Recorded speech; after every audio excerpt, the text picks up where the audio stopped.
What's up, Craig? What's up, brother? You're looking huge, man. Just trying to stay as big as I can with what I'm pushing with. Are you still going through the injury, right? 9 months, bro. 9 months. Yeah, 9 months. I would say it's 40% better in 9 months, 40 to 50. So those are pretty. I didn't realize how bad it was. I thought it was more like a minor thing. No, no. So there's nerves in your body. If your nerves die, you just lose feeling. Like so, if all my nerves were gone on my right arm, I could touch fire and not feel it. So I got like half of that out in my arm. So we're just trying to bring them back to life. And I would say right now it's about half better. So that's good. I'm hoping to be 100% by I'd love to be by Olympia. So what caused the injury again? I was shrugging and I ripped something up my spine. That caused nerve damage in my right arm. It's pretty it's pretty common, but this is more severe. Usually it happens in like your hand, or your forearm, but this was actually my right tricep. That's crazy, man. So are you doing a lot of treatments like every week, or are you going to the doctor, or what? Rehab? Yeah, I see a physical therapist. I do exercises. I'm taking peptides, just all that stuff. Is this the worst injury you've ever had in your life? That's the only one I've ever had. Only one. Oh, you're lucky. Yeah, That's yeah, actually good. That's actually good as the only one. yeah. Jeez, man. Well, I hope you speedy recovery, man. Thank you, brother. Yeah. So how was your week, man? Did you end up going to the strip club? No, no, but I went to a pool party instead for a friend's birthday. In Vegas, pool parties are pretty crazy. Yeah. I've been to a few of them. Which one did you go Yeah. to? We went to it was the first time there ever for a pool party. It was um Cosmo. Mm, that's a nice. That's the one I've been to actually. Cosmopolitan. Yeah. That's nice. My boy had a $17,000 table. I'm like, bro, you could have just bought a car. That's true. Yeah. Are we live? We're going. Yeah, we're not live. We're recording. Yeah. Okay.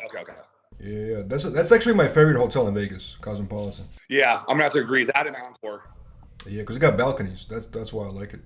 Yeah. Yeah, for sure, man. So the party was nice. Yeah, it was fun. Everyone was drinking. I was just chilling, staring at booties. 9Ks. Honestly, bro, more like 5 and 6Ks. Nothing crazy.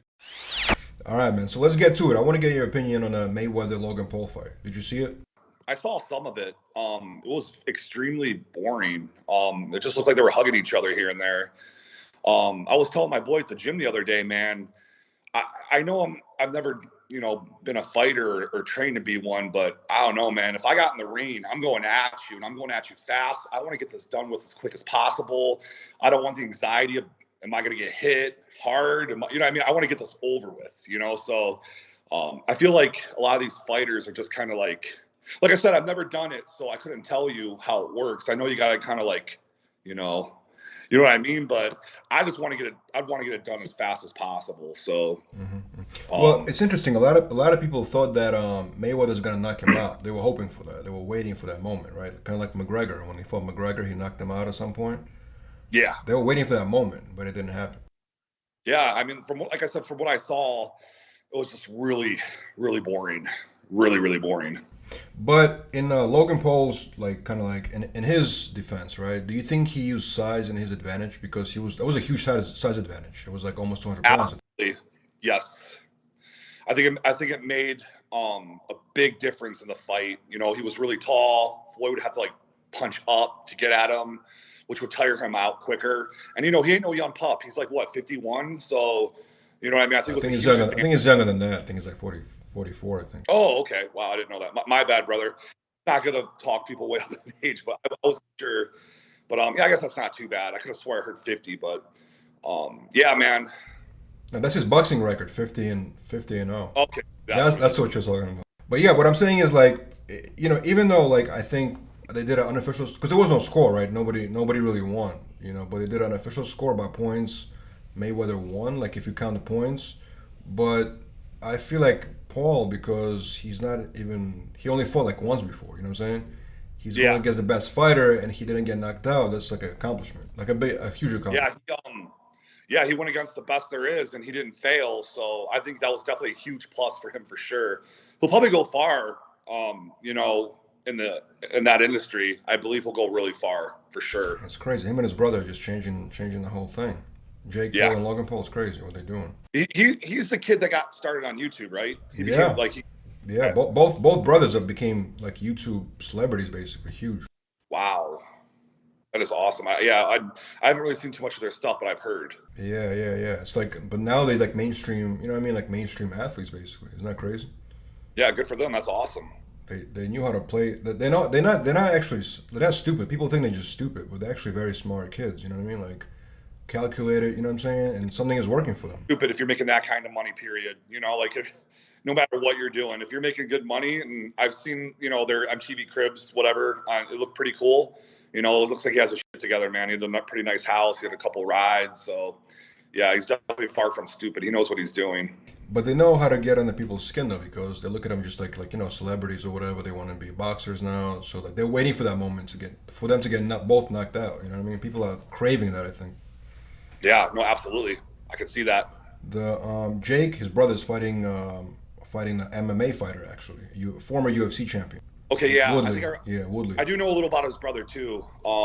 Yeah, okay, yeah. So he's fighting now too. They're both fighting. Yeah, they're both professional boxers basically.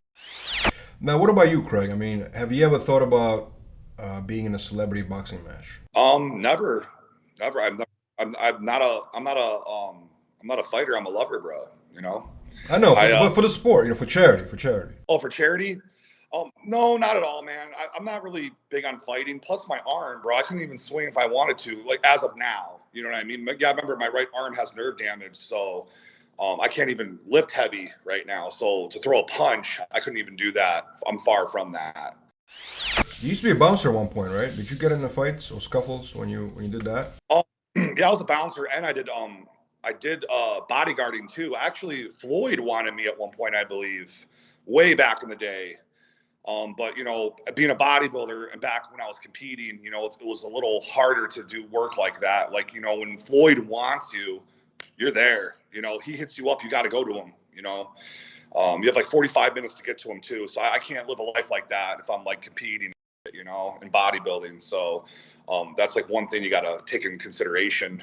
With work, bodybuilding, is a job of its own. We got to be eating every 3 hours. So, if I can't get to my food because of a certain job, I can't take that job because I put this above everything else. Oh yeah, of course. It's crazy.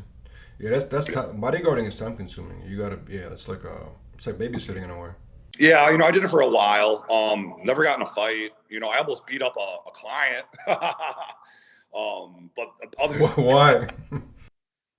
so there's this rave. I'm trying to remember what it's called. It's really popular in Vegas. Do you know what I'm talking about? That rave that's like freaking huge in Vegas. I think I know what you're talking about.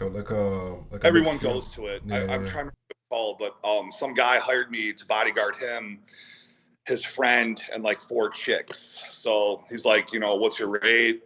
I told him I'd do 800 for the whole night. He's like, done. Pretty much it's like 100 an hour, and we did the whole night, went great. And at the end of the night, we pull up to Encore. It's like 7 a.m. God, I don't miss those days, man. But I'm delirious. I'm tired. I need to eat. And he hands me $200. And he says, this is what you're worth to me tonight. And he walks into the casino. And I remember I had a sugar-free Red Bull in my hand. I took it. I fucking crushed it with my hand. I was so I like crushed it, bro, with my hand. And I fucking went at him in the casino, and I put my hand on his neck. I said, you better pay me or it's going to get ugly, And then I had 4 people behind me. They're like, Craig, they knew my name. They're like, is it worth to get 86th from Encore over this? And I'm like, no. So I let him go. But I will tell you this, I found him and I did get paid. We'll just say that.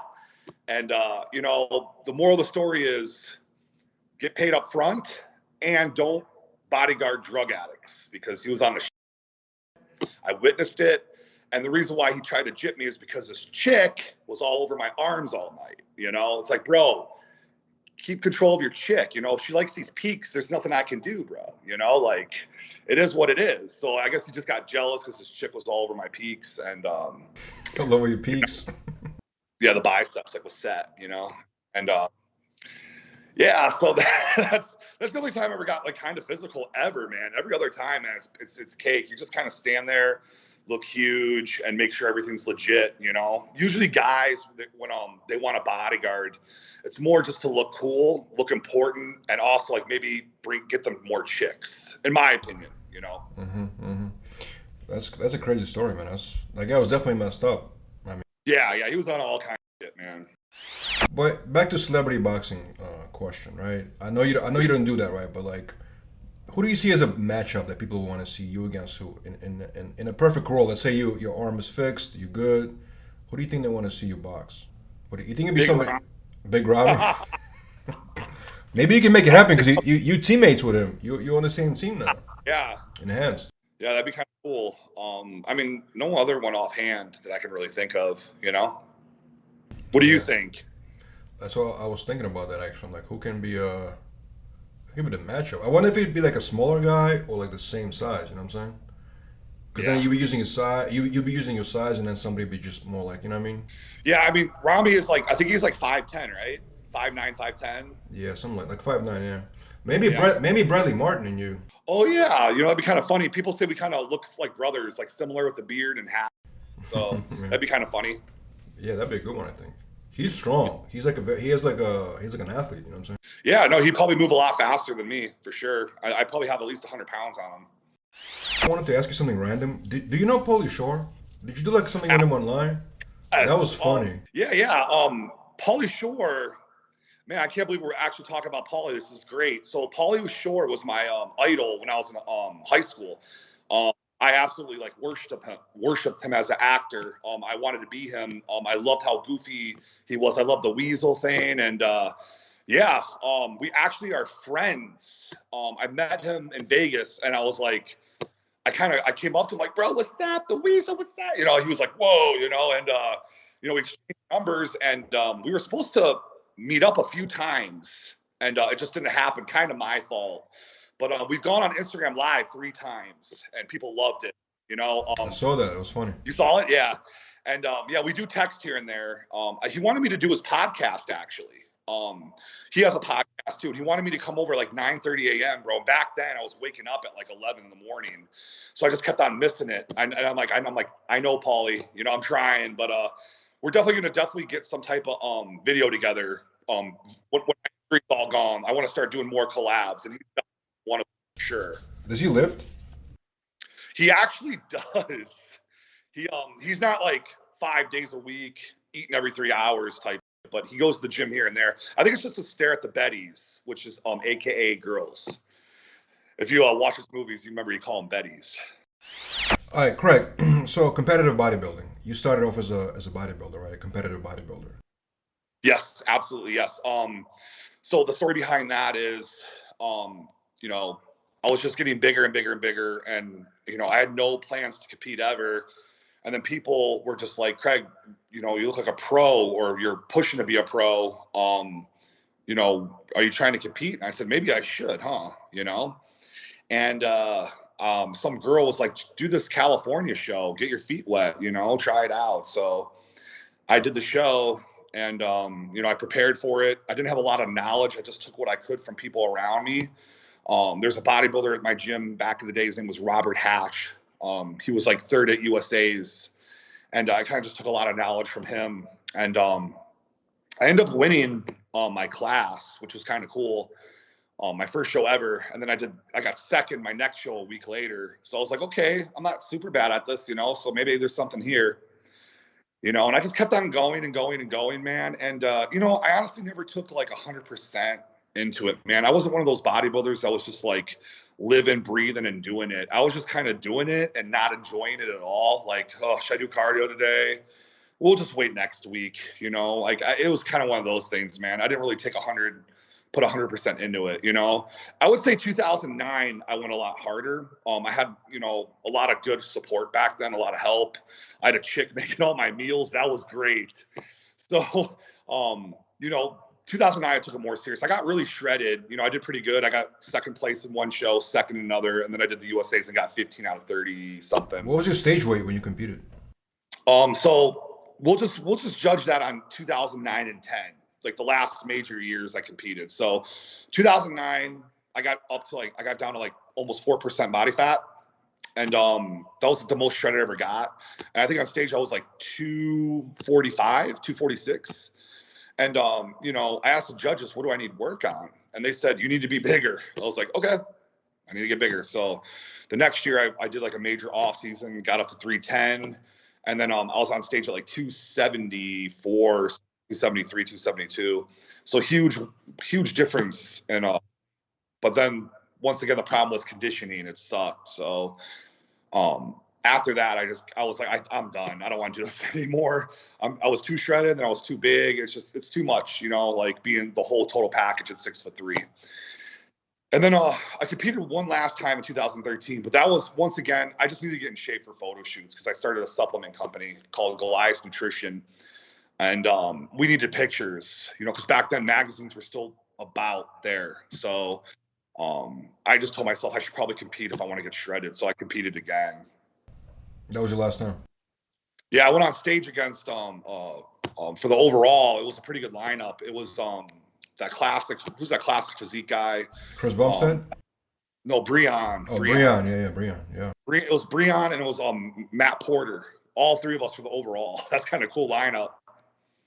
That's awesome. Yeah. So what would it take for you to come back and compete again? Like, what would it take? I know you're successful. I know you have your business going on, but what would it take for you to actually go in and compete? If you want me to be real with you without sounding like an ass or cocky, it'd be a fucking huge paycheck, man, because I just don't have the desire. It would have to be money, bro. You know, something that would push me to want to do it again.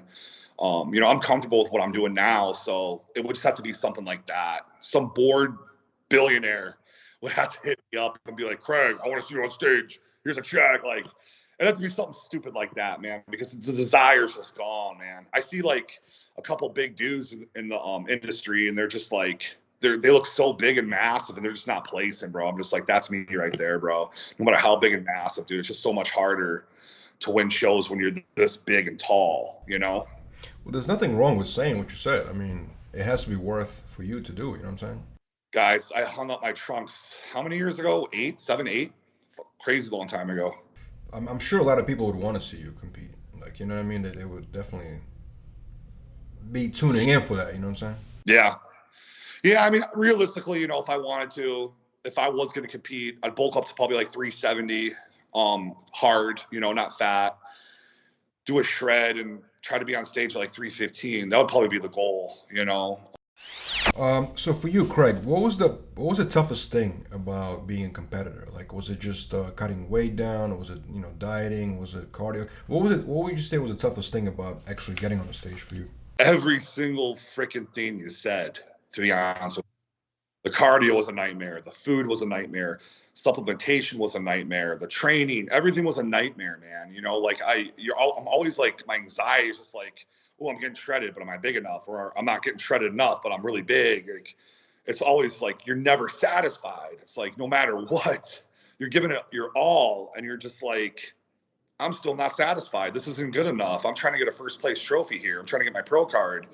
And I remember in 2010, you know, I was like 294, you know, at 5%. And I'm just like worried, you know, like that's crazy, you know, like, oh my God, are my legs gonna match? Oh my God, is this gonna, oh my God, am I gonna be peeled off? Am I gonna be dry? It's just a lot, man. It's a lot to take. It's one of the hardest things I think you could do in the world. It's the hardest sport there is. It's harder than basketball. It's harder than football. It's harder than golf. You know, like, it is the hardest sport there is by far. You know, there's nothing harder than bodybuilding. It's a one-person sport, and you got to be perfect. Everything's got to be there. You got to be shredded. You got to be dense. You got to be vascular, you got to be symmetric. Everything's got to be there to a T. You got to have calves, like to where golf, you just hit a little ball into a hole, you know, and you're like, yes, I won. They're like, it's. And you know what's crazy? You know what's crazy about bodybuilding to me? It's like you can be perfect like a couple of days before, and then you can lose so much and not peak the day of the actual competition. I am one of them. My last show, I would have won if I looked like I did the next day. Or came pretty close. I just started filling out like crazy. I started eating all this junk, and the next thing I know, I'm 15 pounds bigger and more shredded. Even when I was doing my photo shoot with Jason Ellis, he was like, Craig, like, what the hell? I'm like, I don't want to talk about it. Yeah. You know, Did you have a coach or a guru that you were working with? never had a coach. All by yourself? All by myself since day one. Oh wow! So imagine what maybe like if you get like a top guy in the industry to work with you, that can be Absolutely. that can be big. Yeah, I've had some offer to help me. Chris Cormier, a couple guys that will just come up to me and be like, dude, let me work with you. With the size you have, you'll be unstoppable. Dennis James, they're just like, dude, you'd be unstoppable. With the amount of muscle you have, carve that shit up, you're lights out. But still, it just doesn't appeal to me, I like being big. And on that note, we're gonna end this this podcast. I like being big. I like being big. Actually, I like being huge.